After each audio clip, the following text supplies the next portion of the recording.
저는 본당 신부 안 맡은 지 한 14년째 되고 있어요. 그래서 뭐 특수한 사목을 하니까 동창 신부들 모임을 나가면 참 좋더라고요. 우리 동창들이 특별히 아주 재미난 동창들이에요. 왜냐면 우리 동창들이 신학교 때도 모이면 싸웠어요. 한 20명 되는 동창이 모이면 싸웠어요. 근데 이제 25년이 지나서 26년째 가고 있는데 아직도 싸워요. 그래서 어떤 신부는 동창 모임을 아예 이제 탈퇴한 신부도 있고, 어떤 신부는 1년 쉬었다가 나오겠다고 그러는 신부도 있고, 또 어떤 신부는 우리가 6년 입학이 모여갖고 같이 서품을 받았는데 아예 입학한 팀으로 간다고 그래서 지난 7월 달에는 그 신부는 아예 한 3, 4년 선배 모임으로 보냈어요. 원래 3, 4년 선배인데. 근데 저는 동창 모임에 참 나가는 게 즐거워요. 왜 즐거우냐면은 참 재미난 얘기를 참 많이 해요. 사목 얘기. 뭐 보통 그 동창 신부들이 이번에 이동을 싹 해갖고 이번에는 이야기 주제가 여러 가지였는데, 새로 받은 본당에 니네 본당은 교목을 누가 제일 많이 내냐 그랬더니 뭐 누가 110만 원 내는, 한 달에 110만 원 내는 사람, 우리는 200만, 그거 갖고 또 싸워요. 우리는 200만 원 낸다, 니네는 110만 원 내느냐. 근데 한 신부가 정말 재미난 얘기를 하더라고요. 자기는 굉장히 한 8,000명 있는 본당에서 1,500명 있는 본당으로 발령을 받아갔어요. 그러니까 어린이 미사를 본인이 하게 되는 거죠. 근데 이제 나이를 먹어갖고 어린이 미사 하기가 참 뻘쭘해갖고 애들하고 대화식으로 이제 이 강론을 한대요. 근데 그날 주제는 12제자와 예수님의 이야기였대요. 예수님이 12제자를 3년 동안 너무너무 사랑했는데 마지막 날 예수님을 배반한 제자가 있다. 그게 누구냐? 그럼 이제 애들이 저요 하면은 이제 나오라고 그래갖고 답을 맞히면 상을 줬대요. 초등학교 5학년 남자아이가 아주 적극적으로 저요 한 거예요. 그래갖고 나오라고. 예수님을 배반한 제자가 누구냐? 그러니까 얘는 이스가리온 유다요. 정확하게 답을 맞춘 거죠. 근데 신부님이 문제를 하나 더 냈어요. 그런데 이스가리온 유다 말고 예수님을 배반한 제자가 또 하나 있다. 그게 누구냐? 근데 얘는 이스가리온 유다까지만 안 거예요. 굉장히 당황스러운 거예요. 한 명만 대답하면 될 줄 알았는데 배반한 사람이 또 있다고 그러니까 얘가 막 눈을 까무락거리고 막 머리를 돌리는 게 보이니까 안타까운 마음에 신부님께서 힌트를 하나 줬어요. 나 그 사람 모른다고 그런 사람 있잖아. 당신 그 사람 같이 다니지 않았냐? 그러니까 나 그 사람 모른다고 그런 사람 있지 않느냐? 그러니까 얘가 막 눈을 까무락거리더니 우병우인가? 그러더래요.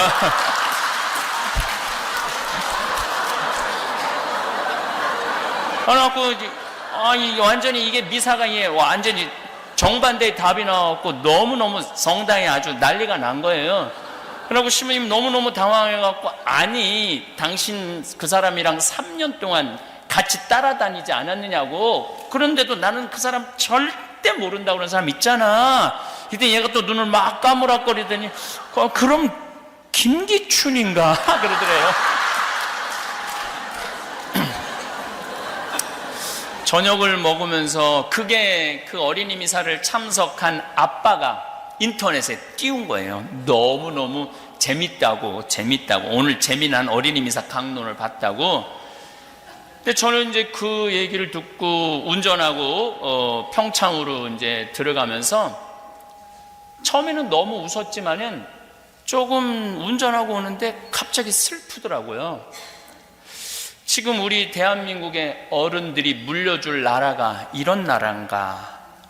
책임지지 않고 모른다고 그러고 나는 그런 거 한 적 없다고 그러고 온 그 청문회에 나온 모든 사람들이 참 창피하더라고요. 그래서 그런 걸 보면 참 안타깝더라고요. 이게 정치인들만 그런 게 아니에요.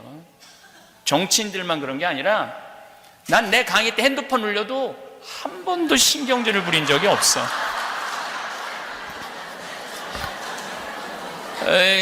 내가 왜 신경질을 안 부리느냐면 내가 30대 때 내가 강의 때 핸드폰 울리면 딱 멈추고 뭐라고 그랬어요.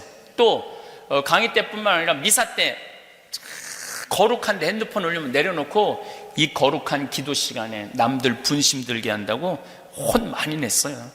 근데 정말로 30대 때 고향 성취하는데 핸드폰이 울리는데 딱 울리더라고요. 내가 내려놓고 무식하게 미사 시간에 핸드폰도 안 꺼놓고 남들 분심 들게 한다고. 근데 미사 끝나고 자매 하나가 와서 신부님 너무너무 죄송하다고, 우리 남편 핸드폰이라고.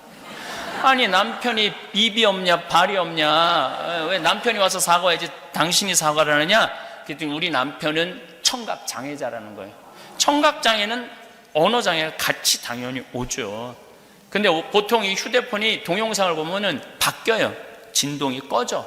그래갖고 말이 나와요. 그러니까 뭐 휴대폰 동영상을 봤나 봐요. 그러니까 자기가 켜졌는지 모르는 거야. 아내도 모르고 남편도 모르고. 신부님 분심 들게 해서 너무너무 죄송하다고. 내가 그날 이후부터 지금까지 내 강의 때 핸드폰 울려도 한 번도 신경질을 부린 적이 없어. 다 사정이 있더라고. 그리고 내 나이만 돼도 네 바지에서 울리는지 내 바지에서 울리는지도 몰라. 지금 핸드폰 울리는 할머니들 자기 핸드폰에서 울리는지도 몰라. 근데 내가 승질 부려봐야 나만 그냥 머리 뜨거운 거예요. 우리 부관장 신부도 신부님 저도 강의 때 핸드폰 울려면은 화 안 낸대. 왜 화 안 내냐 그러니까 아버지랑 미사 참여를 하는데 신부님 말대로 정말로 신부님이 고향 성취를 했는데 아버지 핸드폰에서 뱀이다 이게 나오더래. 아니 내 아버지 핸드폰에서도 뱀이다 이게 나오는데 내가 누구를 뭐라고 그러느냐고. 그래서 혹시 까먹을 수도 있고 그러니까 어쨌거나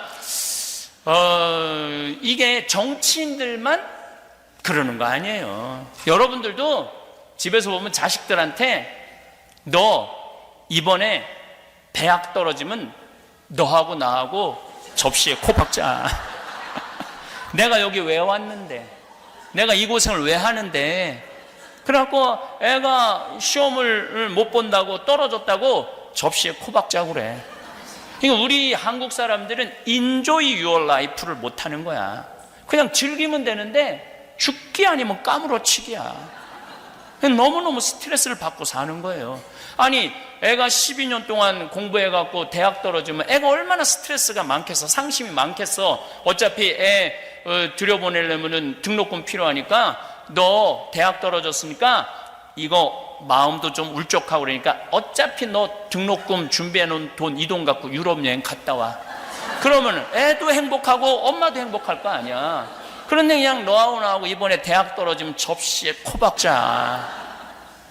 그러니까 애들이요 점점 스트레스를 받고 사는 거예요. 인생에 대해서 부담이 점점 많은 거예요. 꼭 출세해야 돼요, 여러분들. 꼭 돈 많이 벌어야 돼요. 저는 요즘 점점 그런 생각이 많이 들어요. 꼭 출세해야 될까? 우리나라 출세한 대통령 끝을 가만히 보면은 출세한 게 좋은 게 아닌 것 같아요. 나는 출세하는 거 하나도 안 부러워요. 차라리 여러분들이 훨씬 행복한 분들이에요. 여러분들은 감옥에 가고 싶어도 갈 수가 없어. 누가 돈을 갖다 줘야지 가볼 거 아니야. 돈을 갖다 줘야지. 누가 말을 사줘야지 감옥에 가볼 거 아니야. 돈 주는 사람도 없고 말 사주는 사람도 없고. 그러나 지금 자유롭고 마음의 평화는 여러분들이 훨씬 많을 거예요. 가장 잔인한 부모가 어떤 부모냐면은 자식 판검사 만드는 부모들이에요. 가장 잔인한 부모들은 판검사 되려면은요 해가 뜨는지 달이 뜨는지 모르고 살아야 돼요.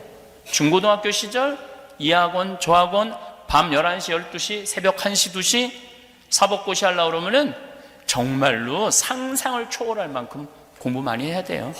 그래갖고 사법연수원에 1000명 뽑아요. 보통 1년에 1000명 뽑으면 그 중에 판검사는 200명 밖에 안 돼요. 조금 할 때는 150명, 나머지 700명, 800명은 다 변호사예요. 또 지금 변호사들도 반 이상이 월급 300만 원 이상도 못 번대요. 지금 죽어라고 돈 벌고 죽어라고 공부해봐야 그렇게 좋은 게 아니야. 그럼 정말로 판검사 딱 임용되면은 창창한 미래가 보장이 돼 있느냐? 아닙니다. 만나는 사람이 누구냐 하면은 도둑놈, 사기꾼, 맨 이런 사람만 만나는 거예요. 그래갖고 이제 일 끝나고도 이 사람 생각하는 게 뭐냐, 저놈이 사기를 쳤을까 안 쳤을까, 매일 그거 생각하고 사는 거예요. 그리고 오늘도 젊은 검사 하나가 양심 고백했잖아요. 부장검사가 누구 아들 무혐의 처리하라고, 분명히 죄가 있는데 무슨 얘기냐면 끊임없이 윗사람 눈치를 보고 끊임없이 정치선을 타고 사는 거야. 그렇게 똑똑한 애들인데 눈치 보고 살면서 매일 저놈이 죽였을까 안 죽였을까 평생을 그러고 사는 사람들이에요. 그렇게 부러워요? 나는 여러분들 부러워할 거 하나 없다고 생각해. 내가 본당 신부 때 전국 학력고사 수석, 서울대 수석, 당일 법대 수석, 그리고 사법고시 수석, 연수원 수석한 아이가 있어요. 근데 얘는 누구나 다, 얘는 대법관 후보라고 그랬어요. 근데 얘는 1등으로 사법연수원을 졸업했음에도 불구하고 김앤장 법률회사로, 로펌 회사로 바로 빠졌어요. 온 사람들이 다 놀랐어요. 미친놈이라고. 근데 물어봤어요. 너 왜 출세가 보장돼 있는데 왜 로펌 회사로 빠졌느냐? 얘가 기가 막힌 말을 하더라고요. 신부님, 저는 소신 재판할 자신이 없습니다. 신앙인으로서 분명히 눈치 봐가면서 재판하겠다 이거예요. 그거 싫다는 거예요. 그래서 제가 얼마 전에 무슨 골치 아픈 사람을 도와주려고 전화를 했어요. 너무너무 잘 도와주더라고요. 근데 내가 행복하냐는 거예요. 자기 너무너무 행복하대. 이 눈치 저 눈치 안 보고. 얼마나 행복하냐는 거예요. 출세 꼭 할 필요 없어요. 그냥 즐겁게 살면 돼. 근데 또 우리 생태마을에 직원 아들이 얘 기가 막힌 애가 하나 있어요. 얘는 메리앤 첫 고등학교를 나왔어요. 동부의 코네티컷에 있는, 이 학교는 누가 나온 학교냐면 케네디가 나온 학교예요. 케네디가 나온 학교인데 이 학교 학생들은 자가용 타고 학교 안 온대요. 비행기 타고 오지. 전부 미국의 최고의 귀족 아이들, 또 중동의 귀족 아이들이 와서 공부를 한대요. 학교가 140년 됐는데 인터넷은 내가 학교를 보니까 이거는 학교가 아니라 궁이야, 궁. 너무 기가 막히게 시설이 좋더라고요. 근데 얘가 동양인 최초로 학생회장을 했어요. 그 학교에. 동양인 최초로. 그리고 얘는 콜롬비아 대학 4년 전에 장학생으로 갔고 콜롬비아 대학을 졸업을 했어. 얘는 이제 월가에 가면은 그 학생회장이니까 얼마나 인기가 좋았으니까 학생회장을 했을 거 아니에요. 걔네들 조금만 은행에 취직을 해갖고 좀 자금 유치하면은 얘는 돈방석에 앉는 애야. 그리고 그 누나가 너는 이제 월가에 가면은 너는 이제 돈방석에 앉는다 그랬는데, 얘가 딱 한국에 와서 우리 평창에 와서 아버지하고 저한테 그러는 거예요. 우리 직원이 그 아버지니까, 아버지, 신부님, 저 연극하고 싶어요. 전혀 준비도 되지 않은 그 분야에서 공부도 하지 않은 애가 저 연극하고 싶다는 거예요. 근데 저는 내 주위에 있는 모든 사람들한테 똑같이 하는 얘기가 있어요. 인생은 별거 없다. 하고 싶은 거 하고 살다가 죽는 게 최고의 인생이다. 남 눈치 봐가면서 이 판사들 눈치 보고 검사들 이 눈치 저 눈치 봐가면서 이 선 탔는데 여기 우병우 라인이 망가지면 다 쫓겨나고 저 라인이 망가지면 다 쫓겨나고, 그런 거보다도 내가 하고 싶은 거 하고 사는 게 최고로 행복한 사람이다. 시키자. 아버지도 이제 좀 돈이 필요했음에도 불구하고 좋다고 시키자고 그래서 했어요. 얘가 NYU 뉴욕 주립대학 대학원을, 연극 대학원을 갔어요. 2년 졸업을 하고 나서 연주회를 하는데 NYU 대학 졸업 연주회 그 중에 가장 많은 감독들한테 네임카드를 받았대요. 근데 얘는 정말로 뮤지컬 배우로서, 연극 배우로서 치명적인 약점이 있어요. 어떤 약점이 있느냐면 나보다 키가 조금 커요. 치명적이죠. 그럼에도 불구하고 하고 싶으니까. 그런데 얘가 뭐 오디션에 됐느냐 하면은 이번에 시카고, 작년 아마 11월 달부터 이번 한 4월 달까지 시카고에서 조지 해밀턴이라는 뮤지컬을 했어요. 여기서 6개월 연속 1800석 전성 매진. 근데 얘는 뭐에 됐느냐 하면 조연의 더블 캐스팅에 됐어요. 조연이 아프면은 대타로 나오는 걸로. 그런데 나는 그거 된 것만 해도 나는 너무너무 기가 막힌 거예요. 졸업하자마자 경험도 없는 애가 거기에 된다라는 게 6개월 하고 이제 지난 5월 언제 끝났어요? 6개월에 얘가 받는 게 10만 달러예요. 10만 달러. 조연의 대탄데도 10만 달러. 아파트 다 구해주고 이사 오면 이사 비용 다 대주고 10만 달러. 근데 지난 5월 달에 이제 끝났으니까 얘 또 새로운 오디션을 봐야 되잖아요. 근데 얘는 어디에 가서 오디션을 받느냐면 브로드웨이에 가갖고 누가 하는 거냐면 줄리 테이머라고 라이언 킹 제작자가 이번에 엠 버터플라이라고 브로드웨이에서 공연을 새로 올려요. 거기에 주연으로 뽑혔어요. 주연으로. 기가 막히지 않아요? 한국인 최초로 10월 27일 날 아마 첫 공연을 한다고 그래. 근데 너무너무 재미난 거는 시카고에서 이 해밀턴 마지막 연극 때 이쪽 제작자가 얘가 줄리 테이머한테 선택을 받은 거 아니에요. 그랬더니 네가 나한테 오면 언제든지 주연을 시켜주겠다. 그리고 조지 해밀턴 마지막 공연에, 시카고에서 한 마지막 공연에 3시 공연, 7시 공연을 얘를 주연을 줬어. 주연을. 그래갖고 얘가 주연을 했어요. 그리고 커튼콜을 나한테 보내는데 정말로 기립박수를 받는데 마지막에 그 하이파이를 동료들하고 하는데 키가 조그마니까 다 점프해서 하이파이를 하더라고요. 점프를 해서. 그럼에도 불구하고 기립박수를 받고 그런다는 건 얘가 너무 에너지가 많은 애예요.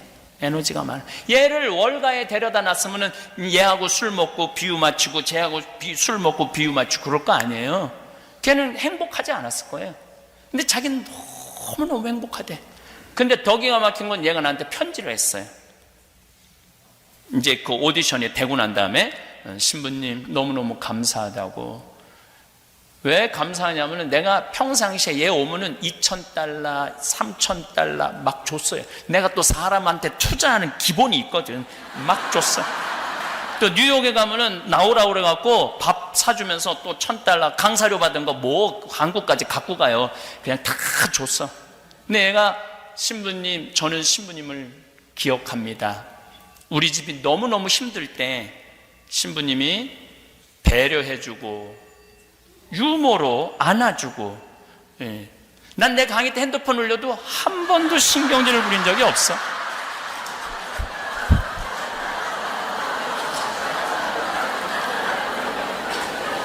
보살펴 주셔서 신부님이 우리 집안을 보듬어 안아, 그렇게 표현은 안 했었지만은 얘는 미국에서 태어나니까 한국말을 잘 못하죠. 근데 한국말로 썼어요. 예. 그래서 그 말은 썼어요. 만약에 신부님 없었으면 우리 집은 엎어졌을 거라고. 그건 어디서 배웠는지. 엎어졌을 거라고. 예, 너무너무 감사하다고. 자기 미션은 내가 내일 저 휴대폰에 관련된 강의도 할 거예요. 내일 한번 들어보세요. 휴대폰에 관련된 남의 얘기가 아니에요. 이게. 그러면서 자기는 엄마 아빠 용돈 주는 미션. 얘는 미국인데도 엄마 아빠 용돈 많이 주겠다는 거예요. 그리고 또 하나의 미션은 생태마을에 시부님한테 돈 많이 갖다 주는 게 자기 미션이래. 그건 영어로 썼더라고요. I remember that. 딱 이렇게 써놨더라고요. 영어로. 내 기억하고 있다고. 저는 저한테 돈 안 갖다 줘도 돼요. 그냥 그 아이가 그렇게 행복하게 사는 모습을 보면서 아, 인생은 별게 아니구나. 그냥 자기가 하고 싶은 거 하는 게 인생이구나. 만약에 저는 걔가 성공하지 않았다 하더라도 행복하다고 그러면 그럼 그걸로 오케이예요. 굳이 성공까지 갈 필요도 없어요. 그냥 자기가 좋아하는 거 하면서 살면 되니까. 저는 제가 신학교 때 중고등학교 때 어머니 아버지가 성당을 안 다녔어요. 내가 신학교 간다고 그랬을 때 반대를 너무너무 많이 하셨어요. 정말 고등학교 3학년 때 학교 공부 끝나고 너무 배고파갖고 라면을 끓이면은 어머니가 거실에 나와서 라면을 뺏어갖고 변기통에 버리셨어요. 너는 라면 먹을 자격 없다고. 신학교 우리 어머니 뭐 옛날엔 다 그랬죠. 서울대 법대 가라고. 실력도 안 되는데 참 부모들은 참 답답해. 자식이 실력이 뭔지도 모르고 무조건 서울대 법대 가라고. 실력도 안 되는데 먹을 자격 없다고 버리고 그랬어요. 신학교 내내 저를 불만족한 눈으로 바라보셨죠. 근데 요즘은 어머니가 요즘 이제 평화방송 나올 때는 내가 대단한지 몰랐는데 아침마당에 5번을 나오는 걸 보고 아침마당에 5번을 나오는 걸 보고 어머니가 하는 말이 있어요. 내가 저 인생의 앞길을 막았다면 우리 아들 못 했을까? 굉장히 불행했을 거예요. 끊임없이 사제에 대한 그리움, 원망 이런 게 있었을 거예요. 내 아들이 저렇게 좋아하고 전 세계를 돌아다니면서 저렇게 하고 싶은 내가 왜 말렸는지 모르겠다고 너무너무 미안하고 후회된다고. 인생은 하고 싶은 걸 하고 살아야 돼요. 그리고 여러분들 자녀들 공부 못해도 공부를 못하는 건 죄가 아니에요. 공부를 못하는 거. 그리고 되게 공부 못하는 애들이 성격이 참 좋아요. 초등학교 때 보면은 공부 못하는 애들 보면 내일 시험인데도 뜨긋해. 근심 걱정이 없어. 얘는 아무 위기도 못 느끼는데 엄마가 느긋한 애를 보고 하는 말이 있어요. 내가 너 같은 걸 낳고 좋다고 미역국 끓여 먹은 내가 초등학교 4학년 5학년 애가 당황스러운 거예요. 내가 뭘 잘못했다고 엄마가 미역국 끓여 먹었다고 미쳤다고 그러나. 그리고 애가 막 밥 맛있게 먹으면은 엄마가 또 한마디 해. 밥이 목구멍으로 넘어가냐. 아니 얘가 무슨 죄를 졌다고 밥 먹는 것까지 목구멍으로 넘어가냐. 점점 삐뚤어지는 거야 얘가. 그래갖고 고등학교 3학년 때 보면 괴물이 되는 거. 괴물. 원래 성격 좋은 애들을 계속 엄마가 넌 나쁜 놈이다, 넌 죽일 놈이다, 너 이번에 대학 떨어지면 너하고 나하고 접시에 코 박자, 이런 얘기를 하니까 애들이 점점 삐뚤어지는 거예요. 공부를 못하는 건 죄가 아니에요. 우리 조카들을 보면은 정말로 6명이 조카가 있는데 다 돌머리예요. 애들이야. 우리 조카 6명 중에 내가 그렇게 저지방 대학을 저지하겠다고 저지방 우유를 그렇게 먹였는데도 6명 다 저지방 대학에 나왔어요. 한 명도 빠지지 않고 다 저지방 대학 나왔어요.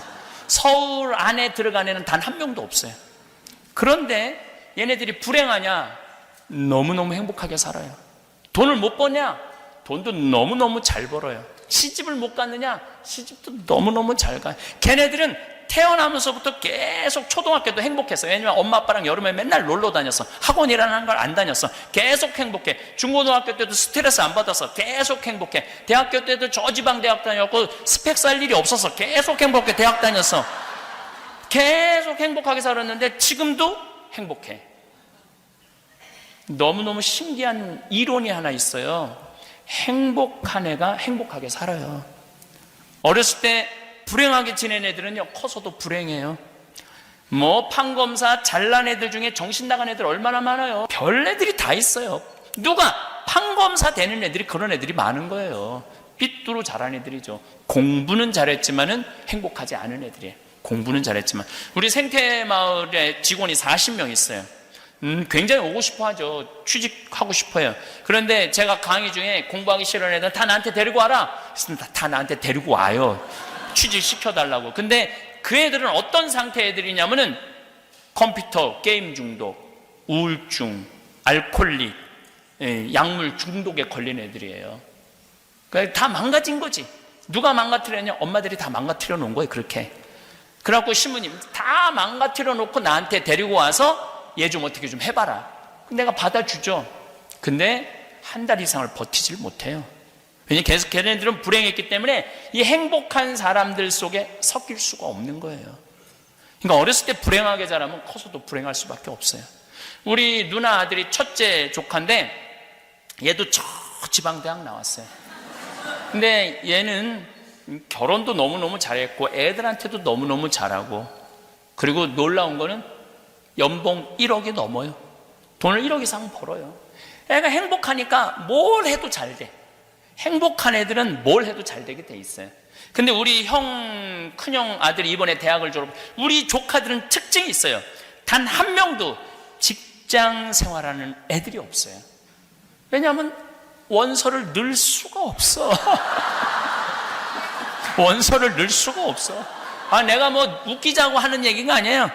진짜 애들이 머리가 나빠요. 그냥 직장생활 할 수가 없어. 근데 이번에 다섯째 애도 대학을 2월 달에 졸업하는데 그 제일 큰 형, 연봉 1억이 넘는 형이, 야, 내가 이 사업을 해보니까 이게 블루오션이다. 너 이거 한번 해봐라. 여기저기 괜히 원서 넣어갖고 100번, 200번 떨어지지 말고. 근데 제가 5년 전에 우리 형제들하고 이런 얘기를 했어요. 우리 애들 머리 나쁘다. 직장생활 못한다. 할 수 있는 건 가게 사업이다. 그러려면 애들 자본이 필요한데 느닷없이 해달라고 그러면 부모 힘들 거 아니냐. 걔를 모으자. 그래서 우리가 4형제가 한 달에 400만 원씩 모았어요. 1년이면 5천만 원, 5년 모았으니까 2억 5천. 그러니까 애들이 가게 한다 그러면 다 대주는 거예요. 니네들 은행 가지 말아라. 우리 사랑의 황씨 통장이, 이름이 사랑의 황씨 통장이야. 그 통장 이름이 거기서 다 대주는 거야. 근데 이번에 다섯째 애도 다 조사를 해갖고 나한테 딱 리포트를 했더라고요. 보니까 괜찮아. 들어가는 돈이 얼마냐? 7,800이래. 오케이, 대줄게. 돈이 있으니까 딱 대줬어요. 근데 첫 달에 걔가 벌은 돈이 650만 원이래. 근데 내가 7월 달에 나오는데 6월 달에 얼마를 벌었는데 1,250만 원을 벌었대. 1,250만 원. 그 얘는 어렸을 때부터 계속 놀았어. 걔가 유일하게 부모한테, 할머니한테 맞은 거는 미사 빠진 거. 우리는 미사 빠지면 용서를 안 해. 할머니가 2단 옆차기를 날려요. 그래서 애들이 우리 할머니 태권도 했어? 막 그래요. 미사 빠진 거. 그거 얘는 공부 못하는 건 절대 뭐라고 안 그래. 얘는 어렸을 때부터 쭉 행복하게 지내고, 중고등학교 때도 공부 스트레스 안 받고 행복하게 지내고, 대학교도 행복하게 지내고, 돈도 행복하게 버는 거야. 그래, 삼촌, 나 이거 너무너무 잘한 것 같아. 왜? 우리 친구들 지금 계속 제대로 그 대학에 나와갖고 뭐 1명인가 2명 취직했대. 40명이 한 과인데. 근데 나는 벌써 사장 아니야. 그리고 얼마나 많이 벌어. 그러니까 어렸을 때 공부 쭉 죽어라 해갖고 SK 삼성 들어가 봐야 연봉 5천도 안 돼요. 근데 얘는 연봉 1억이 거의 될 거라는 거야. 그러니까 누가 더 행복한 거야? 난 얘가 훨씬 행복하다고 생각해. 여기에는 심성이 정말로 바르게 자라는 조건이 있어. 그랬더니 한국에서는 할머니가, 내 강의를 쭉 듣더니 할머니가 그 아이템이 뭐예요? 이런 할머니가 있더라고요. 아이템이 중요한 게 아니라 행복한 애가 해야지 돈을 버는 거예요. 불행한 애가 하면은 언젠간 망가지게 돼 있어요. 제일 중요한 건 뭐냐면 행복해야 돼. 여러분들 어떻게 좀 행복하세요? 지금? 많이 행복하세요? 네, 맞아요. 근데 내가 미국에서 한번 먹고 살아보겠다고 이리 뛰고 저리 뛰고 삶의 구비구비 고생한 거 가장 잘하는 사람이 누굴까요? 나예요. 사실은 내가 고생한 거 속속들이 알 수 있는 사람은 이 세상에 한 명도 없어요. 누구밖에 없느냐면 나밖에 몰라요. 그럼 그런 나한테 가장 잘해줄 수 있는 사람은 누굴까요? 역시 나밖에 없어요. 근데 우리는 내가 고생한 거 모르는 남편이 잘해주겠지, 내가 고생한 거 본 적도 없이 태어나기 전부터 고생했을 거 아니야. 애들은 본 적도 없어. 엄마가 고생을 했는지 안 했는지. 그 애가 잘해주겠지라고 기대하고 있다면 여러분들은 죽기 전까지 호강이라는 건 못 해봐요. 그냥 내가 해주면 돼. 내가 할머니들 나한테 신부님 내 말 좀 들어봐 그러면 2박 3일 얘기해요. 자기 고생한 거 끝도 없어. 그래갖고 내가 이제 그 얘기를 듣고 할아버지한테 한마디 해요. 할아버지, 할머니 이렇게 고생했다는데 할머니한테 잘해주고 계세요? 자, 고생한 거 잘 아세요? 그러면 할아버지가 이렇게 말합니다. 우리 마누라 고생 참 많이 했지. 그걸로 끝이야. 더 이상 몰라. 뭘 고생했는지 몰라. 하여튼 고생 많이 한 건 알아. 근데 어떻게 고생했는지는 모른다는 얘기예요. 그러니까 이제 뭐 어머니날, 여기 미국은 아버지날, 어머니날 따로 있잖아요. 어머니날 뭐 와서 애들이 뭐 맛있는 것도 고기도 사주고 냉면도 사줄 줄 알았더니 한 명도 안 와. 전화도 안 해. 미국 애들은 더 그렇잖아요. 그러니까 그냥 참 내가 이 미국까지 와서 내가 보긴 한국에서 성공하는 것보다 미국에서 성공하는 게 10배 힘들어요. 말이 통해 뭐가 돼? 인종도 다른데 여기서 성공한다면 대단한 사람들이야. 근데 내 자식이 몰라주고 전화 한 통 안 하고 와서 밥도 안 사주고 그래서 나가서 뭘 먹고 싶은데 냉면을 먹으면서 울면서 이렇게 먹어요. 지질이 복도 없는 년, 내가 이 고생까지 했는데 냉면 사주는 인간 하나도 없고 울면서 냉면에 냉면 국물에 눈물 떨어뜨려가면서 먹는 분들 많아요. 그런데 생각을 뒤집어 보면은 내가 그렇게 고생했으니까 나 호강할 자격 있어. 그럼 호강할 자격 있으면 내가 너한테 오늘 한턱 쏠게. 마리아, 내가 오늘 너한테 한턱 쏠게. 가갖고 냉면 맛있게 한턱 쏘고 먹는 냉면이랑 지질이 복도 없느니 먹는 냉면이랑은 냉면 맛이 다르다니까요. 근데 우리는 내가 나한테 한턱 쏘는 법을 배운 적이 없어. 늘 남이 나한테 잘해줘야 돼. 여기서 남이라는 건 남편, 아내, 자식, 손자들이 내가 이렇게 고생해서 키워놨으면 나한테 계속 고맙다고 그래야 돼. 그런 일은 없어요. 점점 그런 일은 없어요. 그럴 수도 없고. 제가 23년 전에 평택 비전동에 본당 신부로 발령을 받아갔어요. 31년 전 얘기예요. 21년 전 얘기예요. 근데 31살에 본당 신부로 발령을 받아갔는데 신자가 3,500명이야. 내가 얼마나 열심히 살았느냐면 3,500명 세례명을 다 외웠어요. 그래갖고 성처용해 줄 때 마리아 그리스도의 몸, 요셉 그리스도의 몸, 데레사 그리스도의 몸 이렇게 세례명을 부르면서 그 모든 사람 성체를 다 영해 줬어요. 그러니까 우리 교우들은 미사를 못 빠졌어. 한 주간 빠지면 다음 주에 데레사 왜 지난주에 성당 안 나왔어? 그냥 직접 데레사 왜 성당 안 나왔어? 다 외우니까 그거를 그렇게 열심히 살았어요. 근데 딱 2년이 지났는데 주교님께서 저한테 진살이라고 신자 200명밖에 안 되는, 벌써 이름도 진살이잖아. 진살이. 네. 평택 평야가 내려다 보이는 농사 짓는 사람들 거기에 성당을 분가하라는 거예요. 나도 신설 성당에 본당 신부인데, 초대 본당 신부인데 뭐 성당에 할 게 얼마나 많아요. 마이크도 다시 해야 되고 뭐 건물도 다시 다 해야 되고 십자가도 뭐 너무너무 일이 많은데 분가를 하라는 거예요. 그래도 어떻게 주교님 명이니까 그래서 땅을 보러 다녔죠. 근데 우리 성당은 3,500명인데도 성당터가 850평이에요. 근데 내가 그 200명을 분가하기 위해서 본 성당터는 몇 평이냐면 3,200평이야. 3,200평이면 얼마나 넓으냐면 초등학교가 2,000평이야. 여러분들 한국에서 다니던 그 초등학교 있죠? 그게 2,000평이야. 그거보다 한 배 반이 더 커. 그럼 얼마나 큰 땅이에요. 근데 성당이 돈이 어디 있어요? 성당에서 모아보니까 2억이야. 그때 아파트가 한 채 7천만 원이었어요. 7천만 원. 그 돈이 없으니까 어떻게 땅은 사야 되겠고. 그래서 첫 본당 신부님한테 전화드렸죠. 신부님, 저 성당 분가해야 되는데 돈이 부족합니다. 저 돈 좀 꿔주세요. 얼마가 필요한데 2억이 아파트 세 채 값이죠. 2억이 부족합니다. 그랬더니 이 신부님께서 1초도 주저하지 않으시고 내일 와, 내가 꿔줄게 딱 그러더라고요. 내가 또 인간관계가 또 참 좋아요. 내가 생각해도 인간관계가 너무 좋아. 그래서 다음날 올라갔더니 1억짜리 수표를 2장을 딱 끊어 놓으셨어요. 집 세 채 값을 안주머니에 넣고 운전하고 1시간 반을 내려오는데 차 안에서도 두리번거렸어요. 이 돈 훔쳐가는 놈 없나. 차 안에서 아마 그런 기분 난 지금 그때 그 가슴 뛰는 게 아직도 기억에 나요. 그렇게 가슴이 설레고 무섭고 내가 막 벌벌벌벌 떨면서 땅 계약을 했어요. 땅 계약을 해놓고 회장님들한테 발표를 했죠. 땅을 샀다. 회장님들이 난리가 난 거야. 200명 분가하는데 우리는 850평밖에 안 되는데 그 큰 땅이 왜 필요하냐. 젊은 신부가 간도 크지. 왜 우리하고 상의도 안 하느냐. 상의 안 한 이유가 있어. 상의하면 땅값 뛸까 봐. 비밀리에 한 거죠. 그리고 거기 성당터 못 짓는다는 거야.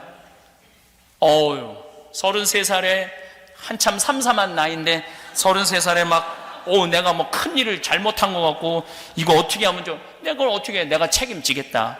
몇 개월 잠을 못 잤어. 정말로. 그 성당터에 수백 번도 더 갔다 와봤어요. 가보면은 허허 벌판이니까.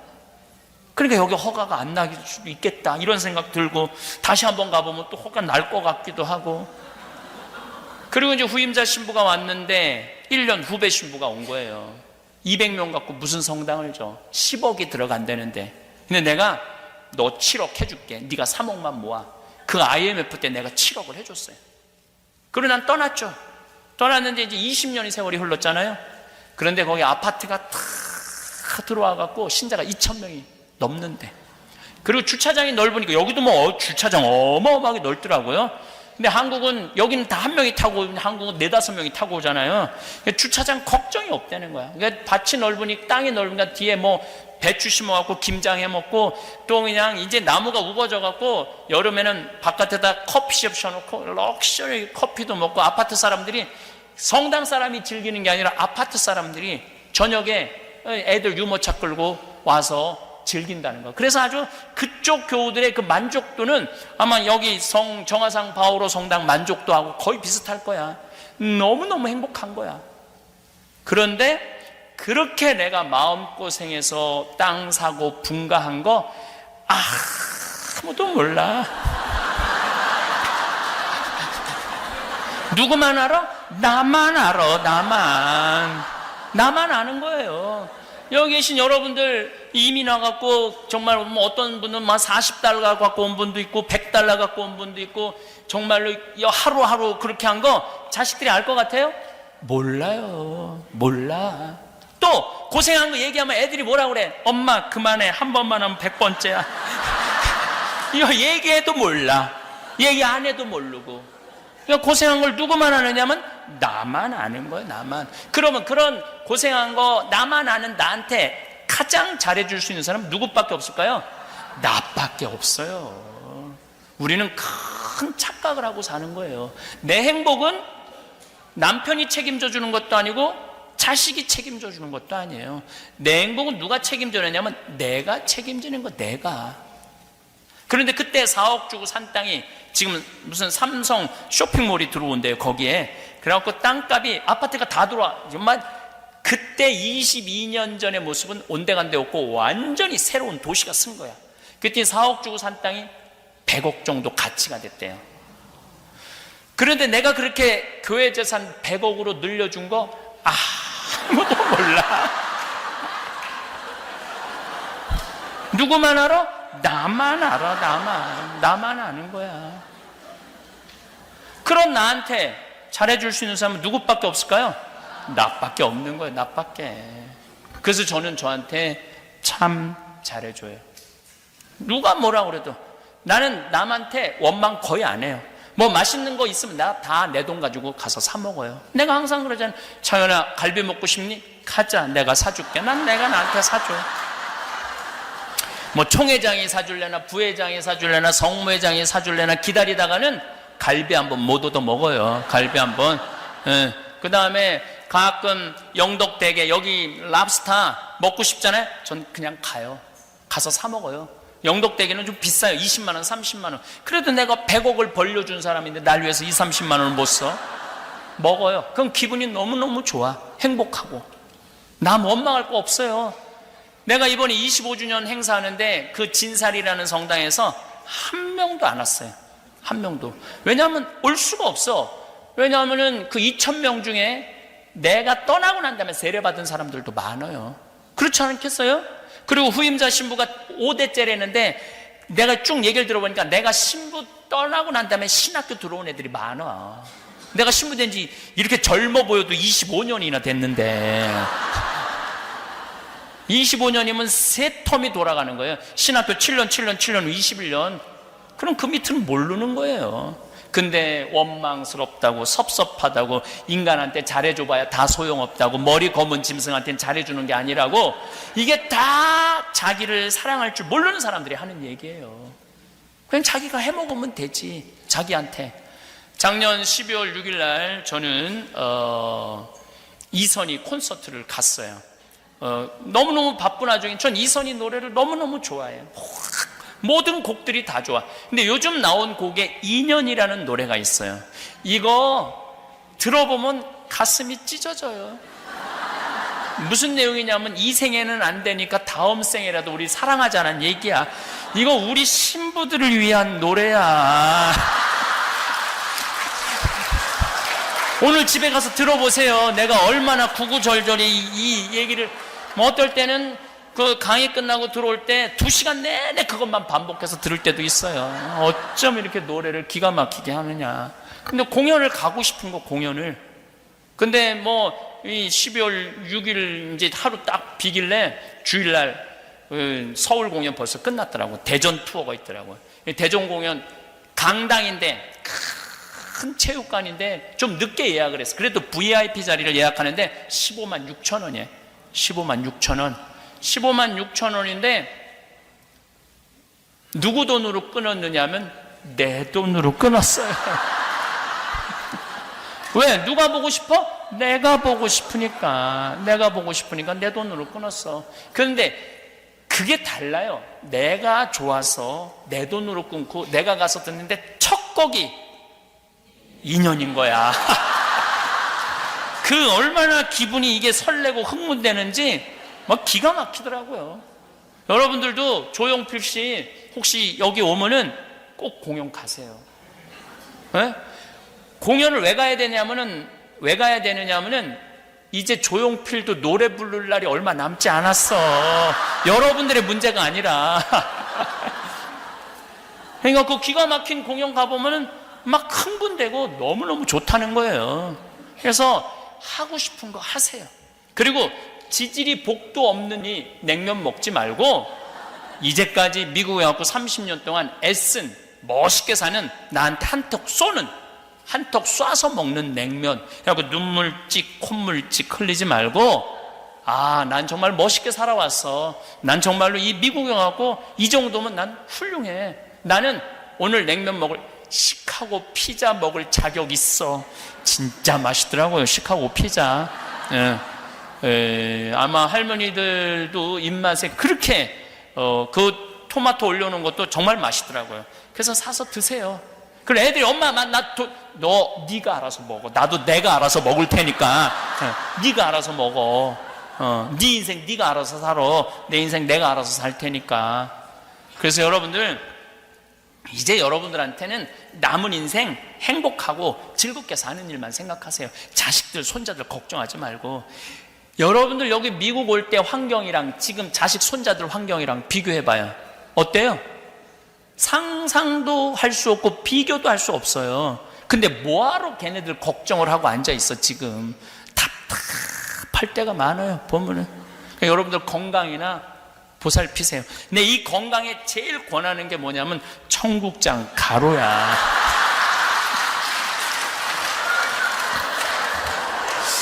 내가 그 청국장 이 가루를 10년 전부터 만들어 팔기 시작했는데 첫 해 500만 원, 둘째 5천만 원, 올해는 30억, 300만 달러, 3밀리언을 판매를 해요. 근데 이게 뭐 그냥 내가 들고 다닌다고 이렇게 팔 수 있을 것 같아요? 절대 못 팔아요. 우리가 하루에 택배로 나가는 게 1,000만 원어치야. 사람들이 먹어보고 좋다는 거예요. 내가 이렇게 외국 이제는 이제 청국장이 이제 미국에 내가 이제 작년에 FDA 승인받아서 수출하기 시작을 해요. 그래갖고 지금까지 벌써 한 30만 달러 팔았더라고요. 근데 앞으로도 굉장히 많이 팔릴 거라고 생각을 해. 내가 이 남미 강에 가고 아사돈지 뭔지 하여튼 고기를 엄청 먹이더라고. 이 나라 저 나라 다 가면 속이 진짜 안 좋았어요. 한국에 가고 너무 안 좋았는데 청국장 가루 밥숟갈 2숟갈, 밥숟갈 2숟갈 크게 뜨셔야 돼요. 조그맣게 뜨면 안 돼. 티스푼으로 뜨면 안 돼요, 여러분들. 밥숟갈 그래봐야 그 한 봉지 한 달 먹을 수 있어요. 밥숟갈 크게 떠갖고 여기 물에 타서 내가 먹고 다음날 화장실을 갔는데 똥이 60cm가 나오더라고. 굵은 똥이 60cm가 나오네. 굵은 똥이. 진짜 좋은 것 같아. 미국 LA에 확 붐이 일어나는 건 어떤 분이 당이 있는데 당이 잡혔대. 그래갖고 뭐 이분 저분 다 사준대. 고혈압도 마찬가지지만. 내가 이렇게 전화를 받아보면은요, 가끔 직원들이 너무 바쁘면 나도 전화를 받거든요. 생태마을에서. 한 분이야. 세례명을 꼭 물어봐요. 저 천주교신자 아닙니다. 천주교신자 아닌데 어떻게 주문했냐 그러니까 너무 또 마침 수원에 우리 정작 꽃매라고 우리 집 동네야. 제가 너무너무 아파갖고 이제 쓰레기를 버리러 나가는데 쓰레기 버리러 온 자매한테 나는 너무너무 아프다고 그랬더니 그 자매가 그러더라고. 청국장 가루 먹으라고. 생태마을에서 만드는. 그래서 이끈저끈 잡아본다고 그 청국장 가루를 사다 먹기 시작했대요. 신부님 너무너무 감사하다고. 참, 난 우리 교우들은 복음을 전하라고 그랬더니 청국장 가루를 전하고 있어. 전하려면 복음을 전해야지. 제가 성서 강의하는데 그 학생 중에 한 명이 우리나라 고려대학교 대학병원 약학장이야. 교수죠, 당연히 약사고. 근데 나한테 하루는 찾아와서, 신부님, 저는 신장의 하나를 기능을 못합니다.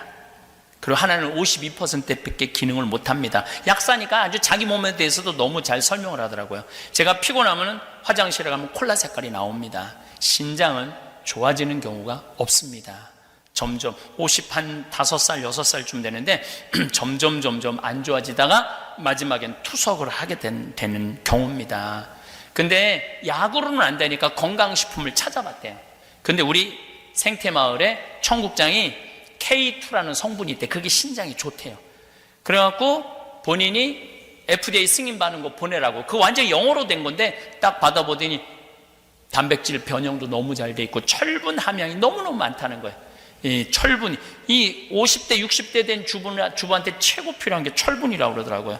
철분 함량이 너무 많아갖고 자기가 먹기 시작을 했는데 3달을 먹었는데 52% 기능밖에 못하던 게 64%로 올라갔다는 거예요. 신부님, 제가 이 리포트 드릴 테니까 온 세상 사람들한테 얘기하세요. 행복은 어느 날 갑자기 찾아오는 것이 아닙니다. 무언가를 이루고 나서야 비로소 느낄 수 있는 것도 아닙니다. 많은 분들이 오랫동안 그렇게 믿어왔습니다. 열심히 살다 보면, 목표를 이루고 나면, 모든 것이 자리를 잡고 나면 그때 행복해질 수 있을 거라고. 하지만 막상 그 자리에 도달하고 나면 또 다른 목표가 생기고 또 다른 불안이 찾아옵니다. 행복은 늘 조금 더 앞에 있는 것처럼 느껴집니다. 손을 뻗으면 닿을 것 같은데 막상 가까이 가면 또 멀어집니다. 그렇게 평생을 행복을 향해 달려가다 보면 정작 지금 이 순간을 살아가는 일을 잊어버리게 됩니다. 그런데 가만히 생각해보면 행복이란 것은 결과가 아니라 오늘을 살아가는 방식에 가깝습니다. 아주 거창한 성취가 아니더라도 오늘 하루를 마음 편안하게 살아낸 것 자체가 이미 행복의 한 형태입니다. 화창한 날 창밖을 바라보며 잠시 마음이 따뜻해졌던 순간, 맛있는 것을 먹으며 소소하게 기분이 좋아졌던 순간, 좋아하는 사람과 아무 말 없이 같은 공간에 앉아 있었던 순간, 그런 작고 조용한 순간들 속에 행복은 이미 들어와 있었습니다. 특별한 날만 행복할 수 있는 것이 아닙니다. 평범한 하루 안에도 행복은 조용히 숨어 있습니다. 다만 우리가 너무 바빠서 혹은 너무 앞만 보고 달려와서 그것을 미처 알아채지 못했을 뿐입니다. 행복한 마음을 가진 사람은 삶을 더 오래, 더 단단하게 살아갑니다. 늘 불안 속에서 누군가와 비교하며 사는 사람은 작은 실패에도 쉽게 흔들립니다. 반면 스스로의 삶을 소중히 여기고 오늘 하루를 충분히 살아내는 사람은 넘어지더라도 다시 일어섭니다. 이 인생을 지탱하는 힘은 능력이나 조건보다 마음의 상태에 훨씬 더 가까이 있습니다. 화려한 스펙이나 남들보다 앞선 자리가 삶을 버티게 해주는 것이 아닙니다. 흔들릴 때 다시 중심을 잡을 수 있는 마음, 넘어져도 괜찮다고 스스로를 다독일 수 있는 마음이 삶을 지탱합니다. 그 마음이 있는 사람은 어떤 상황에서도 결국 살아냅니다. 살다 보면 자꾸 정답처럼 보이는 삶을 찾게 됩니다. 남들이 부러워하는 길, 주변에서 인정받는 자리, 안정적이고 반듯한 선택들. 그 기준에 맞추다 보면 어느 순간 자신의 마음은 뒤로 밀려나 있습니다. 열심히는 살았는데 왜인지 공허합니다. 바쁘게 움직였는데 왜인지 아무것도 남지 않은 것 같습니다. 분명히 무언가를 이루었는데 가슴 한편이 허전합니다. 그 허전함이 어디서 오는지 처음에는 잘 모릅니다. 더 열심히 하면 채워질 것 같아서 또 달립니다. 그런데 달리면 달릴수록 그 허전함은 오히려 더 커집니다. 그것은 마음 없는 삶이 주는 허무감입니다. 내가 원해서 선택한 것이 아니라 누군가의 기대에 맞추기 위해 혹은 뒤처지지 않기 위해 억지로 걸어온 길은 오래 버티기가 어렵습니다. 몸은 움직이고 있지만 마음은 그 자리에 없는 삶. 그런 삶이 오래 쌓이면 사람은 지칩니다. 깊은 곳에서부터 서서히 조용히 지쳐갑니다. 겉으로는 아무렇지 않아 보여도 안에서는 이미 오래전부터 무언가가 꺼져가고 있습니다. 사람들은 그것을 피로라고 부르기도 하고 번아웃이라고 부르기도 합니다. 하지만 그 본질은 결국 자신의 마음과 너무 오래 멀어져 있었던 것에서 옵니다. 반면 조금 느리더라도 스스로 좋아하는 방향으로 걷는 삶은 다릅니다. 그 길이 남들보다 화려하지 않더라도 그 안에는 살아있는 감각이 있습니다. 내가 선택했다는 느낌, 내 삶을 내가 살고 있다는 감각, 그것이 사람을 버티게 합니다. 스스로 선택한 삶에는 물론 책임도 따릅니다. 뜻대로 되지 않을 때의 아쉬움도 있고 때로는 더 편한 길을 두고 돌아왔다는 후회가 고개를 들기도 합니다. 하지만 그럼에도 불구하고 그 삶에는 생동감이 있습니다. 누군가의 기대를 채우기 위해 걸어가는 길에서는 느낄 수 없는 살아있다는 감각이 있습니다. 이 인생은 결국 얼마나 높이 올라갔는가 보다 얼마나 자기답게 살았는가에 더 가까운 문제일지도 모릅니다. 그렇게 오랫동안 열심히 살아오면서 많은 분들이 정작 자기 자신을 돌보는 일은 미뤄왔습니다. 가족을 위해 참고 책임을 다하기 위해 견디고 누군가의 기대에 부응하기 위해 자신의 마음은 늘 나중으로 두었습니다. 그러다 보니 자신이 지쳐 있다는 것조차 잊고 살 때가 많았습니다. 힘들다는 말을 꺼내기도 전에 이 정도는 참아야 한다고 스스로를 다독였습니다. 조금 더 하면 될 것 같아서, 조금 더 버티면 좋아질 것 같아서 자신의 지침을 계속 뒤로 미뤄왔습니다. 사람은 고생을 알아주는 누군가가 있으면 참 좋겠다고 느낍니다. 세상이 삶의 무게를 알아봐 주면 좋겠다고 생각합니다. 말없이 감당해온 것들, 아무도 몰랐던 힘들었던 날들, 그것을 누군가 알아주었으면 하는 마음은 아주 자연스러운 감정입니다. 그런데 세상은 생각보다 바쁘고 가까운 사람도 내 마음속을 완전히 들여다볼 수는 없습니다. 아무리 가까운 사이라도 내가 말하지 않으면 모르는 것들이 있습니다. 그래서 결국 가장 중요한 것은 스스로를 돌보는 태도입니다. 열심히 살아낸 하루가 있다면 그 하루를 스스로에게 따뜻하게 인정해 주어야 합니다. 오늘도 잘 살아냈다고, 수고했다고 그 말을 누군가에게 듣기를 기다리지 말고 스스로에게 먼저 건네야 합니다. 맛있는 한 끼를 먹는 것, 잠시 아무것도 하지 않고 쉬는 것, 좋아하는 것을 보며 시간을 보내는 것, 이것들은 사치가 아닙니다. 지친 마음을 다시 일으켜 세우는 작은 회복입니다.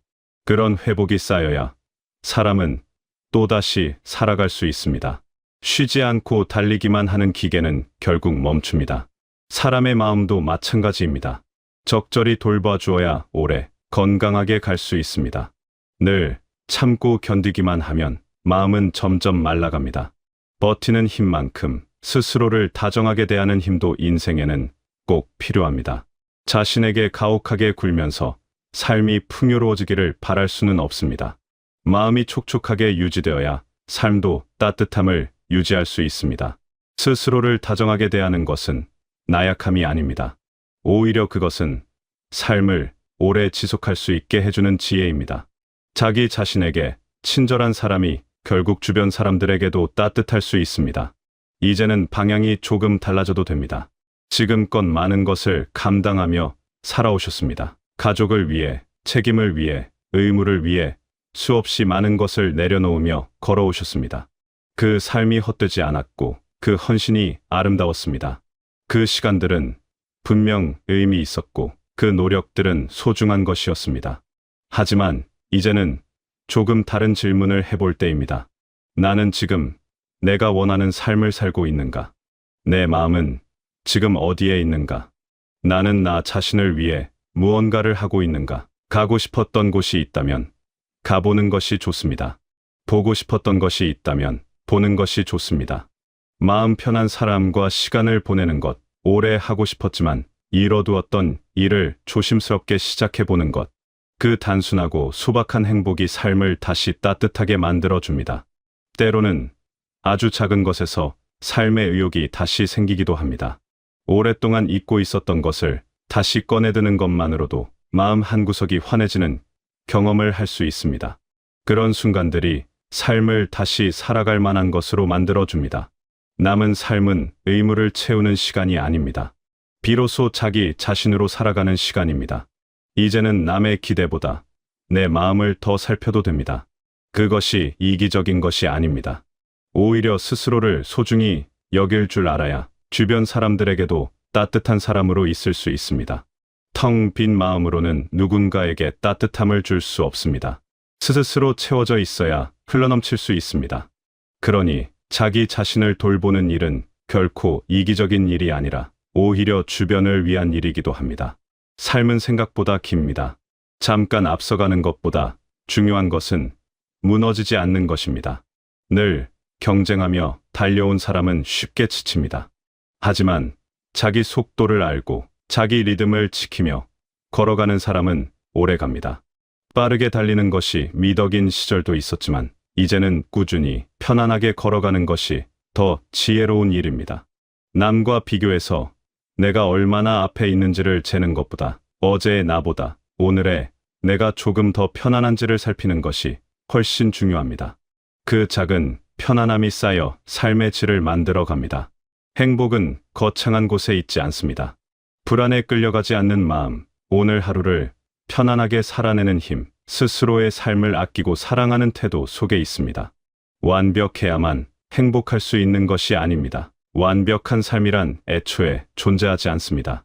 누구의 삶에도 흠이 있고 아쉬움이 있고 상처가 있습니다. 그럼에도 불구하고 그 삶을 받아들이고 그 안에서 작은 기쁨을 찾아내는 사람이 결국 행복한 사람입니다. 마음이 편안할 때, 그때 비로소 삶은 살아갈 만한 것이 됩니다. 그리고 그 편안함은 밖에서 주어지는 것이 아니라 스스로 만들어가는 것입니다. 지금 이 순간에도 여러분은 충분히 잘 살아오셨습니다. 드러나지 않는 수많은 날들 속에서, 말없이 감당해온 무게들 속에서, 그럼에도 오늘 하루를 살아낸 것만으로도 충분합니다. 스스로에게 조금 더 따뜻해지셔도 됩니다. 더 잘해야 한다는 생각, 더 해내야 한다는 압박은 잠시 내려두셔도 됩니다. 지금의 여러분이 이미 충분히 괜찮은 사람입니다. 지금껏 걸어온 길이 쉽지 않았다는 것을, 그 길을 묵묵히 걸어왔다는 것을 스스로 알아주시길 바랍니다. 그 인정이 누군가에게 받는 칭찬보다 훨씬 깊고 단단한 위로가 될 수 있습니다. 앞으로의 날들이 조금 더 가볍고 조금 더 나다운 하루들로 채워지시길 바랍니다. 의무가 아닌 마음으로, 기대가 아닌 바람으로 스스로를 위한 선택들로 가득한 시간을 살아가시길 바랍니다. 여러분의 마음이 늘 따뜻하고 편안하게 머물 수 있는 삶이 되시길 바라겠습니다.